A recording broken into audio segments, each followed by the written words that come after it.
Hello. Hello, Dr. Cravioto. I see you, I hear you now, and now I see you. It's working perfectly. Oh, Sorry for I all the think it was problems. good. Okay. Thank you so I much. think we're good.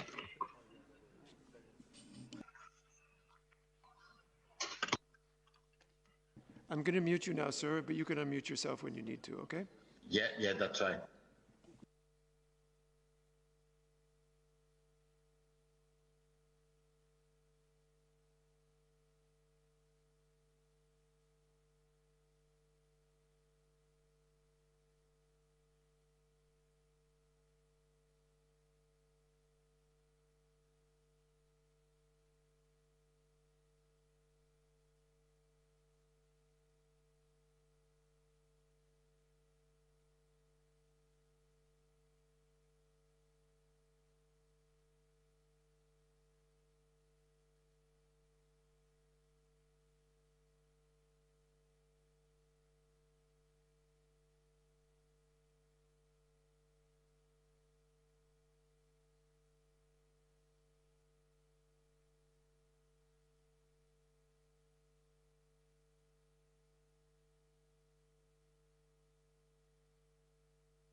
all.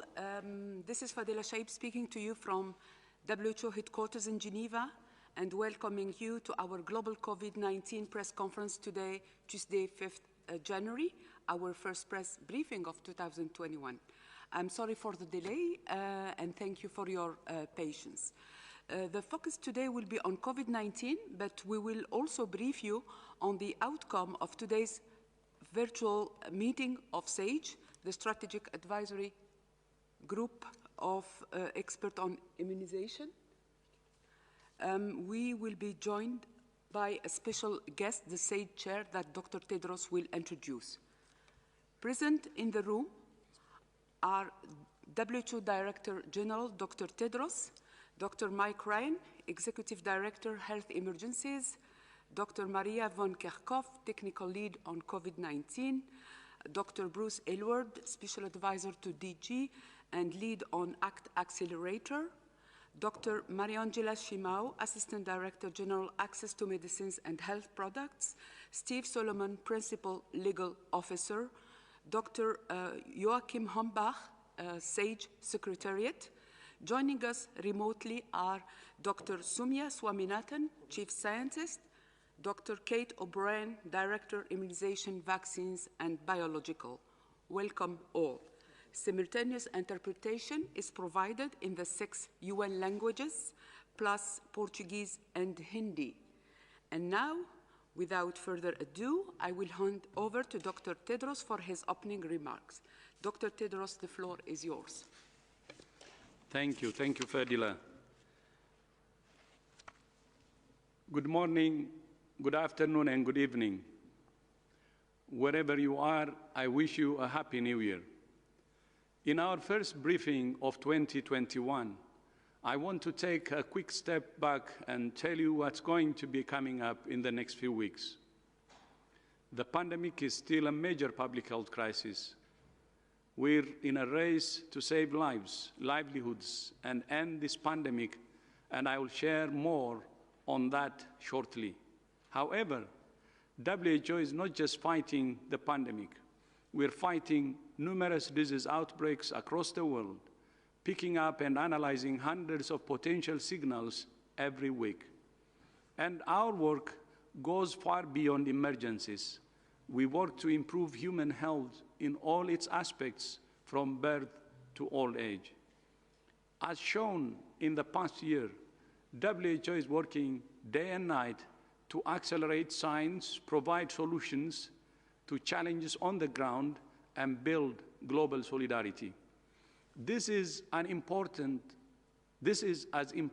for tackling the pandemic as it is for getting essential services back up and running again.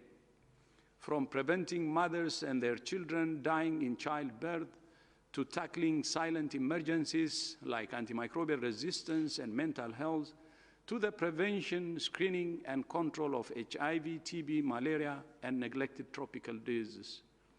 This month, for example, is Cervical Cancer Awareness Month, where WHO is working with partners around the world to accelerate the first global health strategy for the elimination of a cancer. We have learned a lot in the last year, not least that health is an investment in overall development, critical for thriving economies and a key pillar of national security. Health cannot be an afterthought when we have an emergency. We must ensure truly integrated primary healthcare systems that effectively prevent, screen, and treat infectious diseases and non-communicable diseases like diabetes, cancer, and heart and lung disease. The latter collectively lead to the deaths of more than 40 million people every year.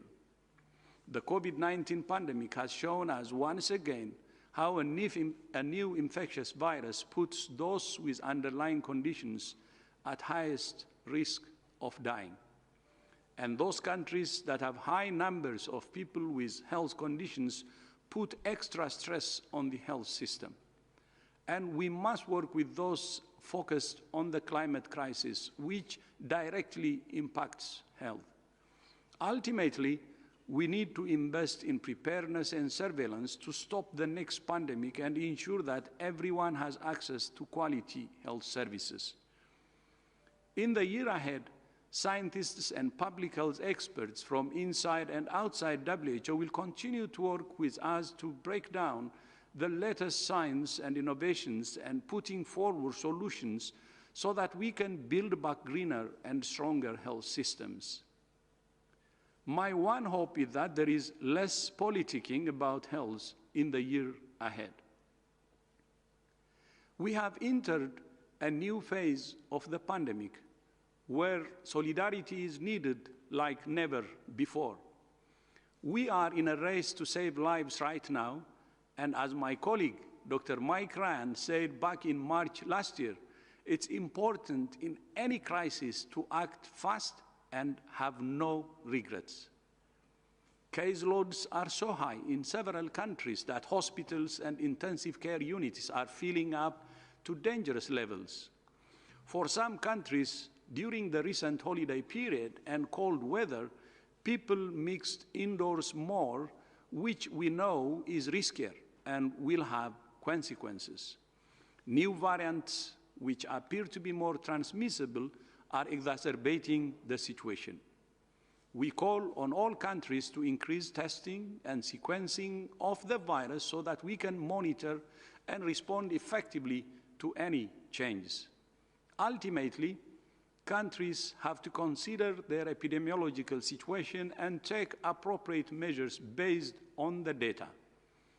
It's a tough balancing act, but ultimately saving lives, protecting health workers, and health systems must come first. I know it's tiring, but it's many times worse for those working or being treated in an overcrowded hospital or for people who have had their cancer treatment postponed. So we must act for the most vulnerable that need help right now, as well as minimizing contacts in this critical period. Governments must support people who have to isolate or quarantine. Just as governments have generated stimulus to keep economies going, it's important to find innovative ways to offer people the chance to isolate safely away from others. To break chains of transmission, we must identify and find those who are infected, provide the care they need, and help them truly isolate safely. We are in a race to prevent infections, bring cases down, protect health systems, and save lives, while rolling out highly effective and safe vaccines to high-risk populations. This is not easy. These are the hard miles we must tread together. But if we act together, we can win both races and get ahead of the virus, while also limiting the opportunity for the virus to mutate further and threaten the health tools we currently have. Last week, WHO issued its first emergency use listing for a COVID-19 vaccine, the Pfizer-BioNTech vaccine. And yesterday, it was also encouraging to see the AstraZeneca vaccine rollout begin in the first country.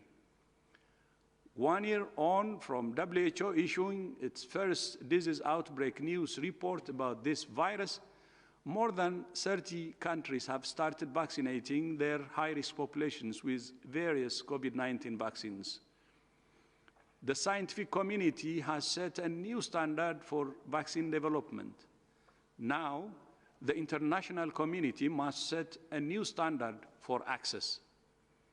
COVAX has been backed by 190 countries and economies, and I want to see all manufacturers channel supply to COVAX quickly so that rollouts can begin and those at high risk are protected around the world. We owe it morally to health workers everywhere who have been fighting this pandemic around the clock for the best part of a year, to vaccinate them all as soon as possible. People must come first over short-term profits. It's in countries' self-interest to shun vaccine nationalism. Vaccinating health workers and those at high risk of serious disease is the fastest way to stabilize health systems, ensure all essential health services are up and running, and that a truly global economic recovery can take place. I urge all governments to work together and live up to their commitments to equitable distribution globally, and all pharmaceutical groups to boost supply as quickly as possible and to fully participate in COVAX. The 100-100 initiative, driven by WHO, UNICEF, and the World Bank, is supporting over 100 countries to conduct rapid readiness assessment and develop country-specific plans for vaccines and other COVID-19 tools. So far, more than 90 countries have already completed the assessments, and our teams are working around the clock to ensure that governments and health systems are ready for global vaccine rollout, but we need consistent, predictable, affordable supply of safe and effective vaccines. Morally, economically, socially, and for global security, we must act together right now to ensure equitable rollout. Following the emergency use listing last week, the SAGE group met today to discuss policy recommendations for the use of the Pfizer vaccine. I would like to invite the chair of SAGE, Dr. Alejandro Cravioto, to tell us about the recommendations. The floor is yours, Alejandro. Thank you very much, Mr. Director General, and a Happy New Year to you too. The Strategic Advisory Group of Experts on Immunization was established by the Director General in 1999, and it's comprised of 15 experts from around the world charged with providing independent advice to the WHO DG on all policy-related issues of vaccines and immunization. The group is very well balanced geographically and gender-wise. In June of last year, as we do with other vaccines, SAGE set up a working group for the COVID-19 vaccines that were being developed. The group consists of 26 experts from around the world in all different areas, and have consistently been working for the past months, at least 2-3 times a week, to be able to help us develop a number of documents and issues that we have been reviewing at SAGE level.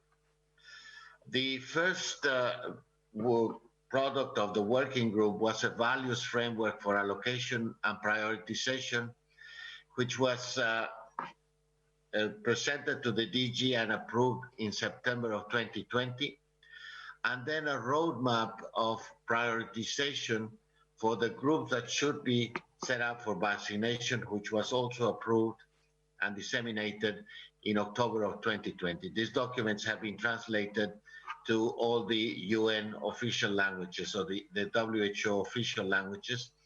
And today we met to look into the approval of the WHO emergency use listing of the Pfizer-BioNTech mRNA COVID-19 vaccine. The meeting was initiated with a review of the current situation of the COVID vaccine development pipeline, and of course the issues related to these SARS-CoV-2 virus variants, which is something that is worrying everyone. We looked at the global, regional, and country level plans for COVID vaccine safety monitoring. And we looked at the safety and efficacy data from phase 1 to 3 clinical trials of the Pfizer-BioNTech mRNA COVID-19 vaccines, BNT162b2. This was presented by the Pfizer and the BioNTech experts, and was discussed by the SAGE members and the members also participating in the session. We deliberated and came out with the following recommendations. SAGE recommends the administration of 2 doses of this vaccine within 21 to 28 days. While we acknowledge the absence of data on safety and efficacy after 1 dose beyond the 3-4 weeks studied in the clinical trials, SAGE made a provision for countries in exceptional circumstances of vaccine supply constraints and epidemiologic settings to delay the administration of the 2nd dose for a few weeks in order to maximize the number of individuals benefiting from a first dose. In the case of the anaphylactic reactions after administration of the Pfizer vaccine that have been reported outside of the clinical trials, SAGE recommended that the vaccine should be administered only in settings where anaphylaxis can be treated. So we provided a specific narrow exclusion for vaccination and on the observation period, as well as the management, monitoring, and reporting of any safety events. We recognize the importance of vaccination of pregnant women, especially given the priority for protection of health workers, of whom a large proportion globally are, of course, women. Nevertheless, in light of the data limitations, SAGE was not able to provide a recommendation for the use of the vaccine in pregnancy until more safety data are available. However, we made a provision for situations where a benefit of vaccination of a pregnant woman outweighs the potential risks, such as health workers at high risk of exposure.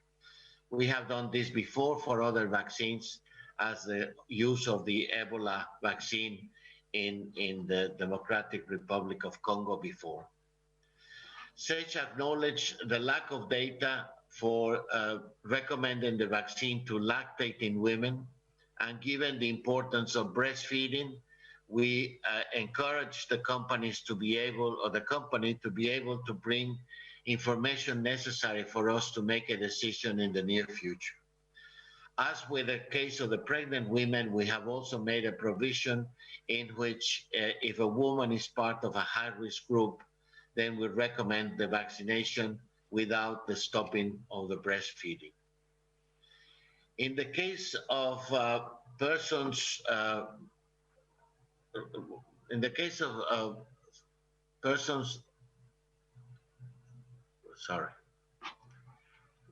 SAGE recommends that COVID vaccination be offered regardless of a person's history of asymptomatic or symptomatic SARS-CoV-2 infection. Available data currently indicate that symptomatic reinfection within 6 months after an initial infection is rare. Thus, in the context of limited vaccine supply, persons with a PCR documented SARS-CoV-2 infection in the preceding 6 months may choose to delay vaccination until near end of this time period. This would encourage the use of the vaccines for other people who have not been exposed to the virus and thus have a much larger portion of the population protected. As noted in the prioritization roadmap, SAGE re-emphasized that national programs should take specific steps to identify groups that are proportionally affected by COVID-19 and those who face health inequities due to social, structural inequities in order to address barriers to vaccination and achieve equitable access to the products. In the current period of very limited supply, preferential vaccination of international travels would counter the principle of equity. Because of this and the lack of evidence to inform whether vaccination reduces the risk of transmission, SAGE currently does not recommend COVID-19 vaccination of travelers unless they are also part of a high-risk group identified within the prioritization roadmap. SAGE recommends the continued post-authorization monitoring of COVID-19 vaccines for effectiveness and safety, and listed multiple specific areas of additional research on COVID-19 vaccines, such as vaccine efficacy, against SARS-CoV transmission, duration of protection, vaccine efficacy against the virus variants, vaccine efficacy and safety in children younger than 16 years old, immunogenicity and safety, and especially co-transmission with other vaccines and vaccine interchangeability. This is important, especially with the co-administration for the elderly group with an influenza vaccine, if that were possible. In the coming weeks and months, we will continue to review the other vaccines as they become available, and with the data coming from the manufacturers when made available for these deliberations and as part of the regulatory processes are undertaken. The recommendations have been sent to the DG for approval, and once this has been achieved, then we will publish them in the weekly epidemiological record in a few weeks so that everybody is aware of this first approval of this COVID-19 vaccine. I would leave it there, sir, and see if there are any questions that somebody would like to ask. Thank you very much. Muchas gracias, Alejandro. De nada, señor. Every country needs to row in unison in the same direction to beat this pandemic. Solidarity, multilateralism, and collaboration are key so that we win the race against this pandemic quickly and escape the stormy waters together. Lastly, over the past 24 hours, members of the International Scientific Team on COVID-19 virus origins began traveling from their home countries to China. This was as per arrangements jointly developed between WHO, the Chinese government, and the countries for which the team was meant to travel through on their way to Wuhan.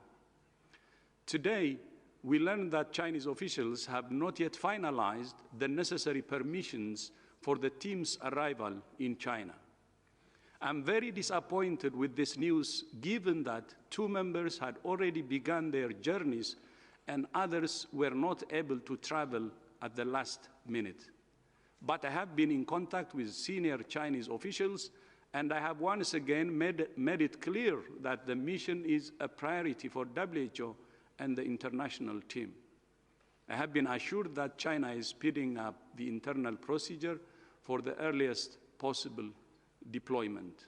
We're eager to get the mission underway as soon as possible. I thank you, and once again, Happy New Year. Fadila, back to you. Thank you, Dr. Tedros, and thank you, Dr. Craviotto. I will now open the floor to questions from journalists. I remind you that you need to raise your hand, use the raise your hand icon in order to get in the queue.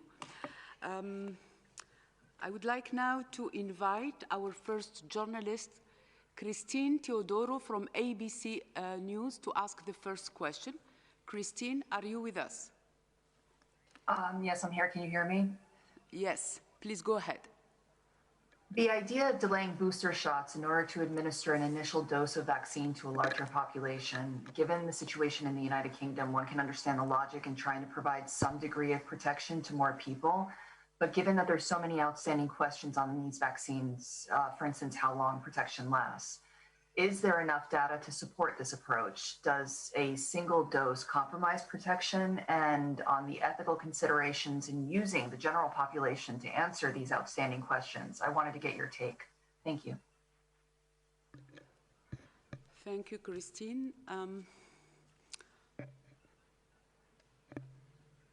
Kate. I would like to invite Dr. O'Brien to take this question. Dr. O'Brien, you have the floor.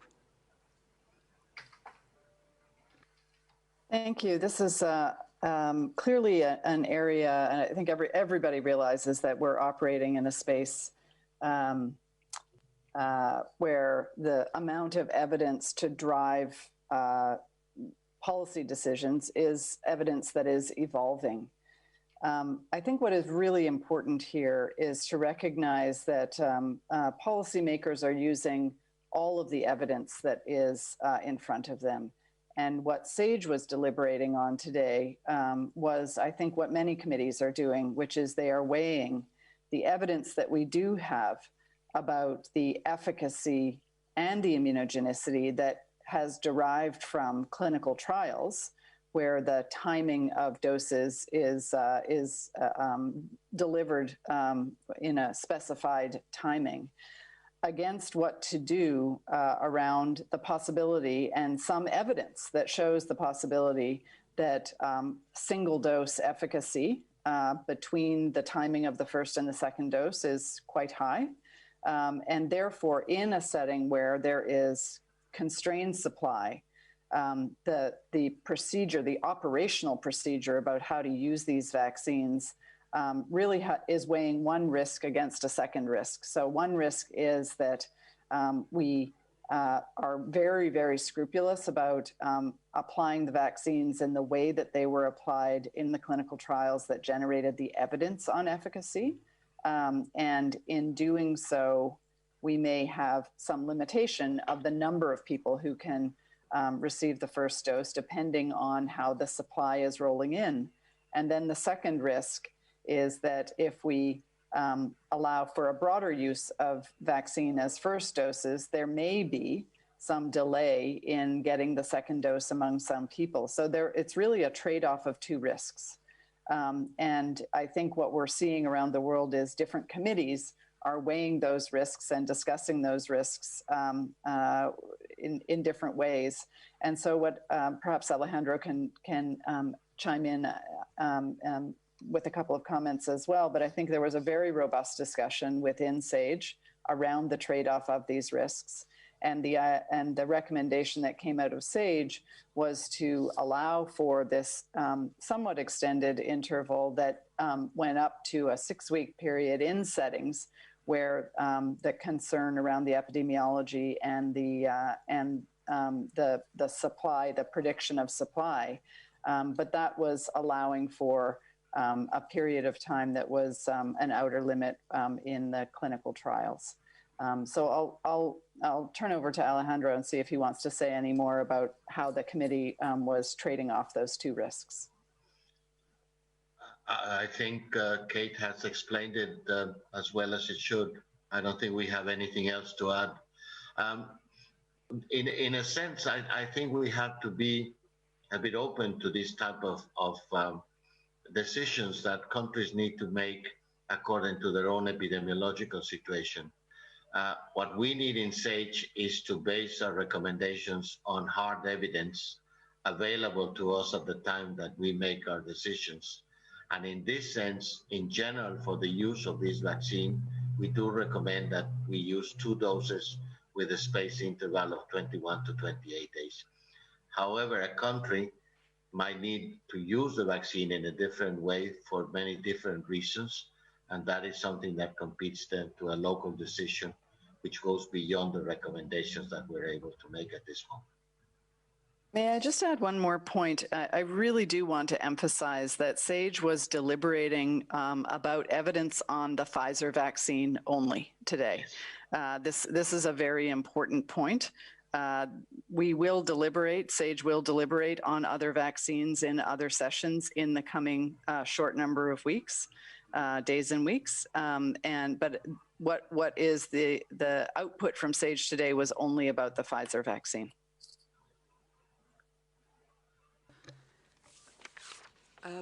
Thank you. I would like now to invite the next journalist.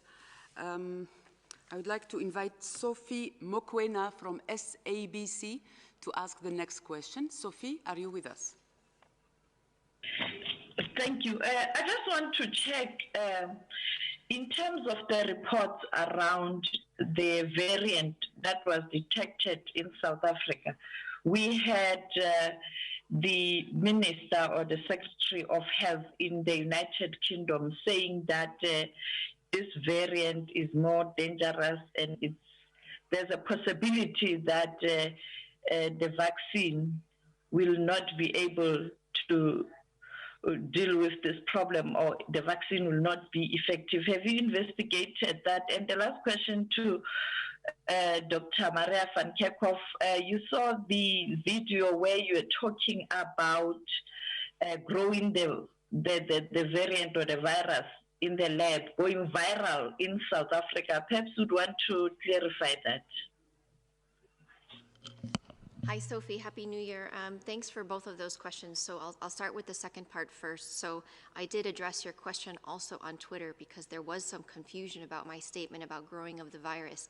This is part of the process of trying to grow the virus in a lab, in cells, not in humans, to have enough quantity of the virus. It's done under very controlled settings so that you have enough virus to do these experimental studies to look at the potential impacts of what this virus does and means. So it's not growing the virus in humans, it's growing the virus in cells under controlled conditions.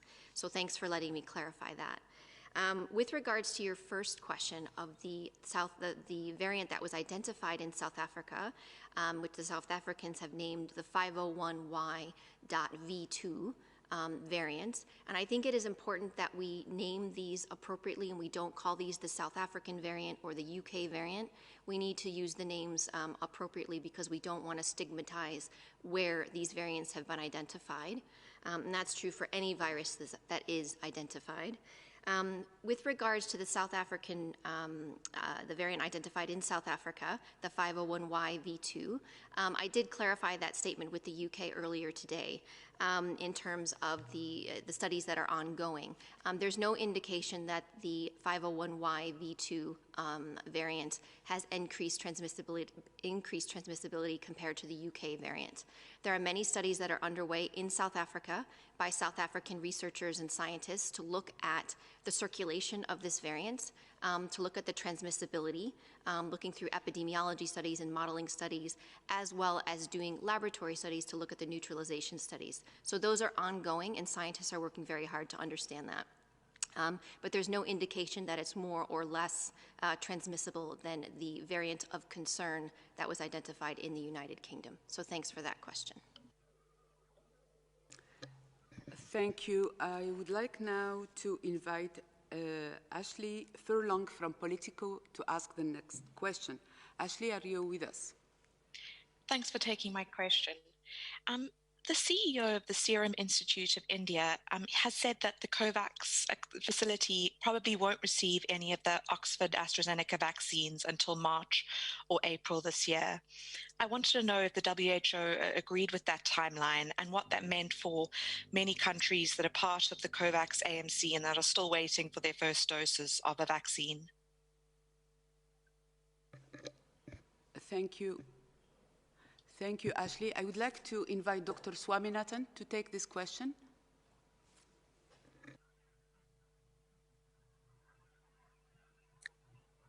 Thank you. The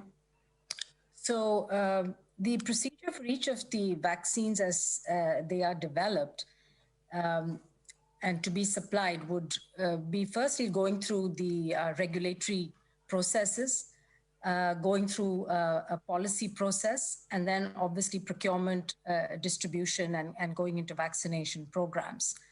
And just like we just saw, the Pfizer vaccine received an emergency use listing last week from the WHO. Today, there's a recommendation from SAGE, which is a policy recommendation on how this vaccine should be used.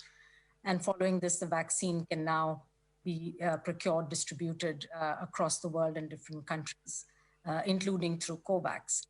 As far as Serum Institute is concerned, the COVAX facility has a contract with the Serum Institute for supply of both the AstraZeneca Oxford vaccine as well as the Novavax vaccine. Of course, when that becomes available, it's still in phase 3 clinical trials. And so we expect that this will happen. As there is a contract, there is already a deal. The Serum Institute of India is in the process of manufacturing a large number of doses.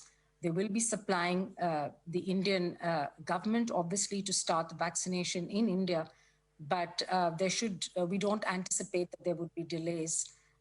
They are submitting the dossier for examination for the EUA, EUL, and pre-qualification process later this week. So that's going on under Dr. Mariangela Simau's division.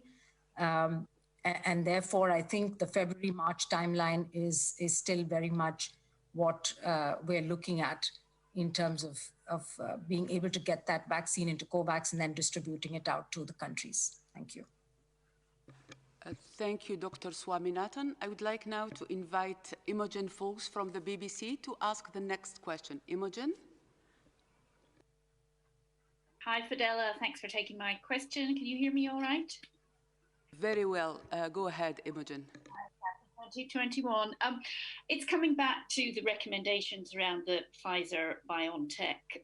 When you say you could extend it for 6 weeks, does that mean up to in 6 weeks total from the 3 to 4 that you recommend, or 6 weeks on top of the 3 to 4? And in addition, is there any risk that delaying or even abandoning the booster could promote vaccine-resistant variant? Thank you, Imogen. I would like to invite Dr. Joachim Hombach, SAGE Secretariat, to take this question. Joachim? Yes, thank you very much for that question. So when we mention 6 weeks, this is actually the spacing between the first and the second dose. So that's exactly how it is being defined. And the 6 weeks, because this is the maximum time period for which at least some clinical data are available. The clinical trial was designed around 21 days, but there are up to 42 days, so around 6 weeks of data. So this is what has been essentially driving the recommendation that SAGE has formulated today. In relation to the emergence of virus variant, I think this is speculative. We, of course, do not know if you administer just one dose, if there is durable immunity, how long it lasts. So there is certainly a high risk of breakthrough infections. But again, this is an area where there is very little data. So we do not see a correlation with the emergence of virus variants, but obviously there would be an increased concern in relation to breakthrough infections or vaccination failures. Thank you. Thank you, Dr. Hombach. I would like now to invite Pamela Mawonda from Uganda Radio. Welcome, Pamela. You have the floor.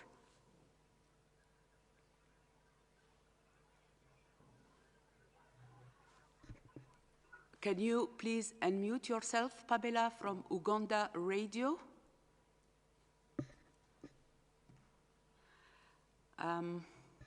Pamela, we will come back to you later on. I would like now to invite Donato Mancini from Financial Times to ask the next question.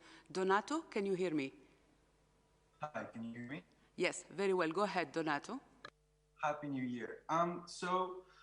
Could you clarify what the maximum time span is for the extended intervals? Is it 6 weeks?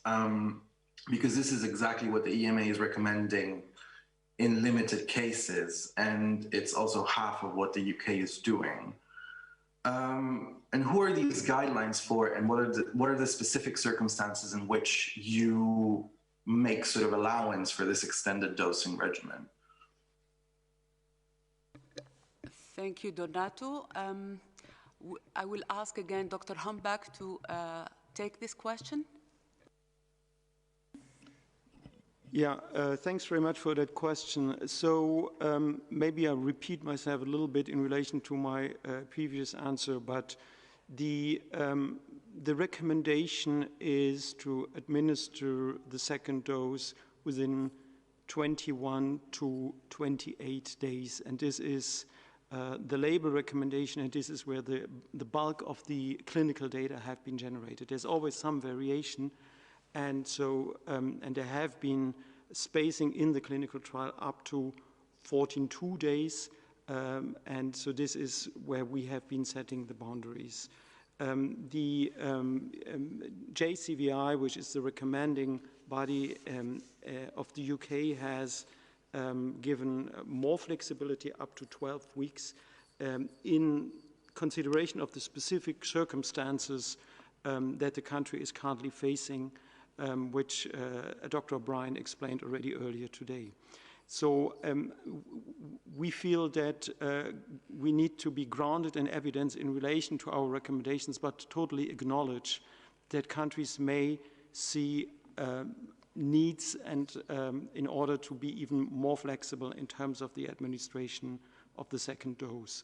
But it is important to note that there is very little data that underpin this empiric data from the trials that underpin this type of recommendation. Thank you. Thank you, Dr. Humbach. Kate O'Brien would like to add some elements. Kate, can you hear me? Yes, thank you. I want to add a couple of things here. I think we have to emphasize the need for additional evidence because there is no recommending body. There is no entirety of the evidence that tells us the clear and full answer to these policy questions. And this is the nature of policy making, is that we must make recommendations based on imperfect data. And any particular group of people in a particular setting of epidemiology and disease transmission are going to collectively come to sometimes exactly the same decision of weighing the risks and the benefits, and sometimes some adjustments to those decisions in one particular country, another particular country, with different environments that they're making those in. For WHO, we're making recommendations that are broad underpinnings for all countries around the world. And so the SAGE in this particular decision fully recognize that the decisions that are being made, the recommendations that are being made are interim, and that we will continue to update those recommendations as more evidence accrues, and we will point to the data that is making those adjustments. So I really want to emphasize the need for ongoing generation of evidence and ongoing research. And depending on what different countries do, that evidence will come on extended intervals or on shorter intervals. The second thing I want to say is that there's nothing about this that means that if an individual has had a delay for whatever reason in getting their second dose, that they shouldn't go ahead and get it. So there's no outside limit at which point we say, you can't get your second dose. And I want to be clear also on that any of these statements about what the interval is between the two doses never precludes somebody from getting their second dose whenever they're able to get it, even if it's an even longer extended delay for whatever individual reason. So I just wanted to make those 2 points clear. And then the third point I want to make is that we are really looking forward to evidence from other vaccines as well, both for emergency use listing, regulatory purposes, and for policy recommendations. And the evidence that is used for regulating a vaccine and the evidence for policy making are not always the same sets of evidence. The policymakers do really have to take into consideration the actual operational, on the ground, real life circumstances where practitioners, nurses, doctors, other types of vaccinators, depending on the country, have to make a decision about an individual who's right in front of them. So we try as best we can to give clear recommendations that would guide an individual decision for an individual patient. Thank you, Dr. O'Brien. I would like now to invite Emma Farge from Reuters to ask the next question. Emma? Yes. Good afternoon. Hello. I was wondering about the wastage of some of the Pfizer vaccines that we've been hearing about in some countries. Some of them, after they've been cooled, have actually been thrown away for lack of demand. How widespread is this? Does the WHO have a view on it? And what should be done to avoid wasting these precious vaccines? Thank you, Emma. Interesting question. Dr. O'Brien? We are in the very early days of, for every country, of rolling out vaccine. There have been hundreds and hundreds of vaccine introductions, in fact, thousands of vaccine introductions that have taken place around the world over the past 5 years, 10 years, 20 years. The amount of attention that is being paid, of course, and justifiably so, to the introduction of these vaccines is like no attention that has ever been paid to vaccine introductions before. The pace with which and the complexity of actually standing up these vaccine programs is very high. They're in age strata that we don't normally do really big, broad rollout of vaccines, and we have programs that are much more able and experienced at rolling out in infants and in teenagers. Especially with the Pfizer vaccine with an ultra cold chain, with the supply constraints, and therefore really identifying who needs to be vaccinated. So I think it's extremely important to recognize, as we've been saying, that getting to the efficacy results and developing these vaccines and getting to the efficacy results, I think the analogy we've used before that has been put out there is like building base camp at Mount Everest, but actually getting to delivery of this vaccine and all of the people who need it is the real climb to the peak of Everest. So we're really in this space where we know that the delivery challenges are substantial, and the attention, the time, the training, the funding, the planning that needs to happen to operationally roll out these vaccines in a way that is as highly efficient and is going at speed are real areas of tension. And I think we're seeing those growing pains and those learning roots in these very early rollout countries. So what is most important here is that whatever is happening in countries and where we're hearing about the difficulties of delivery is that we're learning from those as quickly as possible. And we're learning about what are the ways in which we can avoid some of these pitfalls as we move forward, and especially as we move forward in an ever broader number of countries in a very, very rapid pace. So we don't have a full handle on the quantification of the magnitude of these problems, and we very much welcome the transparency of countries to describe and explain what is going right and what's going wrong, because unless we can understand what's going wrong, it's very hard to course correct from things that you can't see, can't measure, or can't understand. So I think this is I would say, unfortunately, a bit of an expected part of the challenges. But it's if we look back at what experts around the world in all countries have been saying is nobody expected this to be easy. And I think we're starting to see where some of those road bumps are and where we need to make adjustments.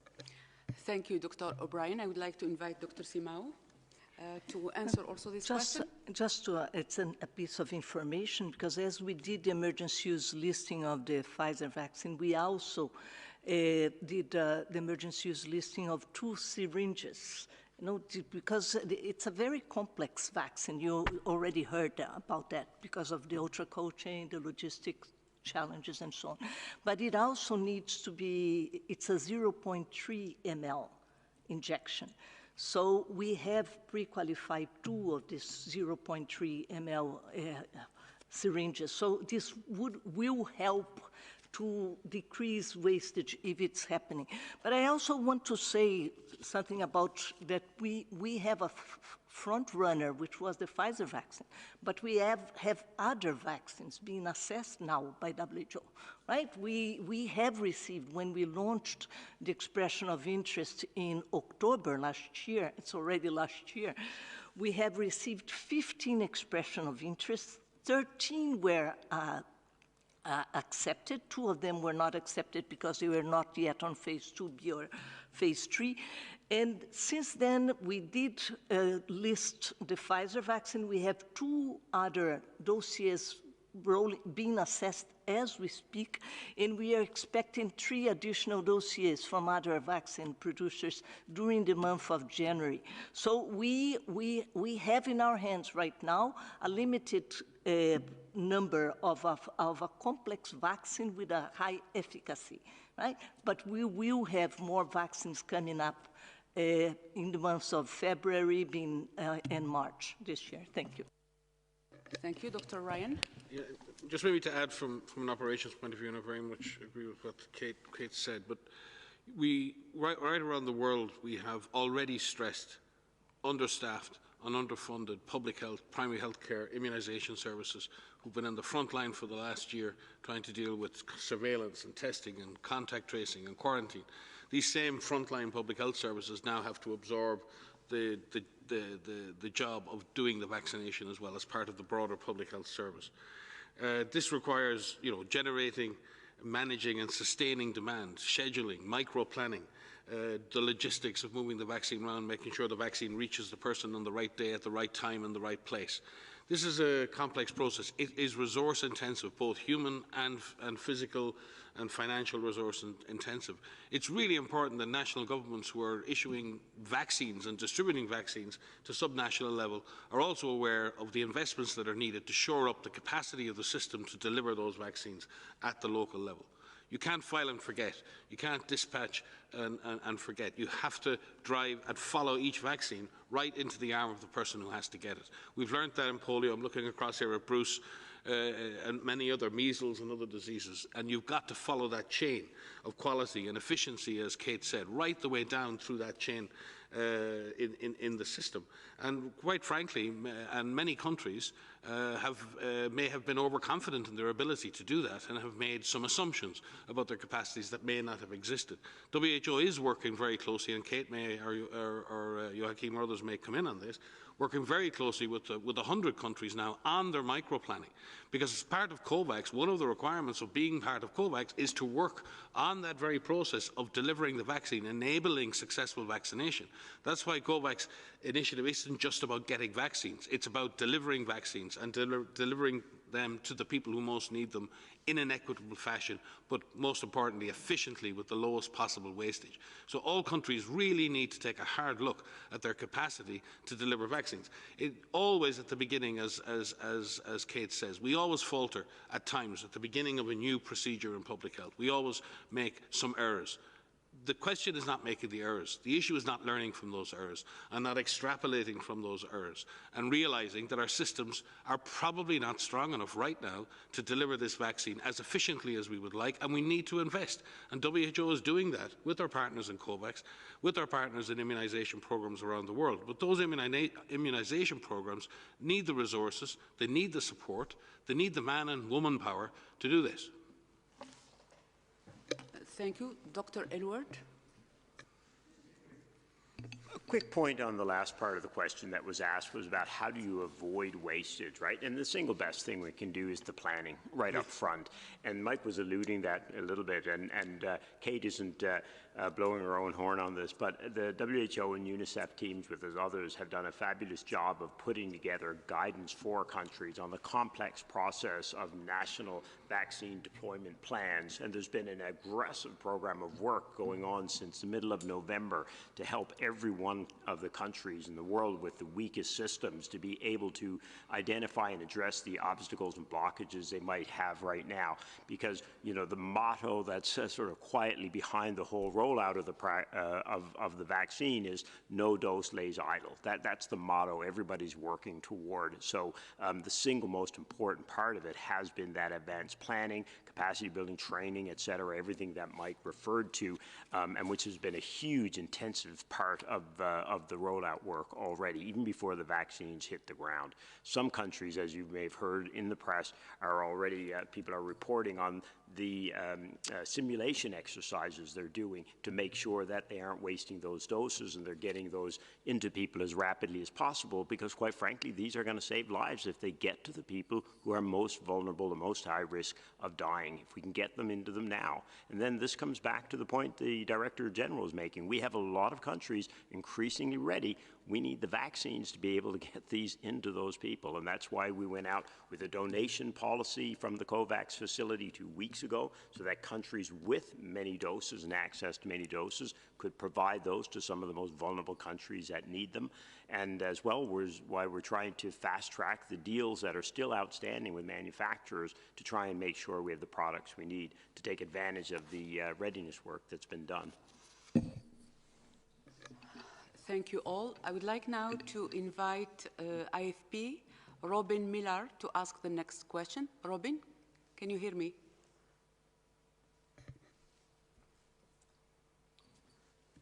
No. Robin, can you hear me? If not, Agnes from IFP. I think I would like now to... Agnes, can you hear me? Yes, I can hear you. Do you hear me? Yes, fine. Go ahead. We have two AFP reporters with us today. Thank you. Thank you very much. Good evening, everybody. I have a question concerning what Dr. Tedros said on the mission, on the experts going to China. Something is not clear for me. You say that some experts already began to go to travel, so they are en route, as we say in French. But at the same time, you say you don't have the full authorizations. So I was wondering, where are those experts now? Thank you, Agnes. Dr. Ryan will take this question. Yes, we have been working on very close planning with colleagues in China and other countries for the dispatch of the team, and we were all operating on the understanding that the team would begin deployment today. Two of the team had, because they're coming from far away and through difficult journeys, had begun their journey very early today and had begun their journeys. But in the meantime, it became clear that the necessary approvals had not been gotten, particularly it was specifically in regards to visa clearances, and we did not want to put people in the air unnecessarily if there wasn't a guarantee of their arrival in China being successful. In that regard, Dr. Tedros has taken immediate action and has spoken with senior Chinese officials and has fully impressed upon them the absolute critical nature of this. We trust and we hope that this is just a logistic and bureaucratic issue that can be resolved very quickly, and Dr. Tedros expects that that will be the case and has emphasised the absolute need for this.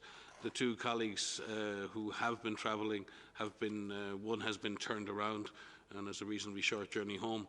The other will stay in transit in a third country, awaiting further inputs from us.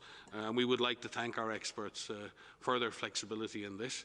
Many of them have carved out very precious time from their home institutions, and we thank their home institutions for this. This is frustrating, and as the Director General has said, this is disappointing. That disappointment has been expressed very clearly by Dr. Tedros directly to our counterparts in China, and we trust that in good faith we can solve these issues in the coming hours and recommence the deployment of the team as urgently as possible.